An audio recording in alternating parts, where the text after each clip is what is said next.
NASA astronauts Butch Wilmore and Suni Williams finally returned to Earth in a SpaceX capsule on Tuesday. The crew enjoyed a soft splashdown off Florida's coast and were welcomed back by a pod of curious dolphins. Their return caps a protracted space mission that was fraught with uncertainty, technical problems, and political spectacle.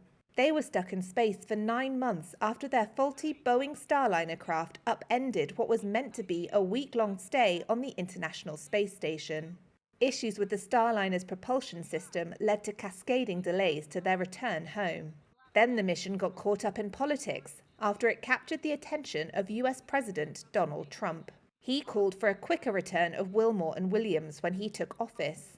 He also alleged, without evidence, that former President Joe Biden abandoned the pair on the ISS for political reasons.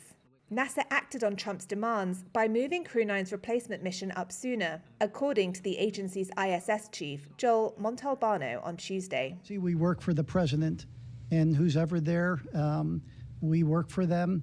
We had an input from that office. We took a look at it. And, our job is to take all the inputs we get and operate as successful and safely as we can. And that's what we did for this administration, and that's what we would do for any administration. The agency had swapped a delayed SpaceX capsule for one that would be ready more quickly. They said they sped through its methodical safety review process to heed the president's call. Wilmore told reporters earlier this month on a call from the ISS that he did not believe NASA's decision to keep them on the station had been affected by politics under the Biden administration. SpaceX CEO Elon Musk, a close advisor to Trump, had echoed Trump's call for an earlier return. He said the Biden administration spurned a SpaceX offer to provide a dedicated Dragon spacecraft rescue mission last year.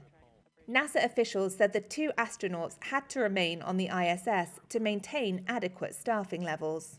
They said they did not have the budget or the operational need to send a dedicated rescue spacecraft. Crew Dragon flights cost between $100 million to $150 million. Boeing had hoped Starliner would compete with the SpaceX capsule, but this mission has thrown its development future into uncertainty.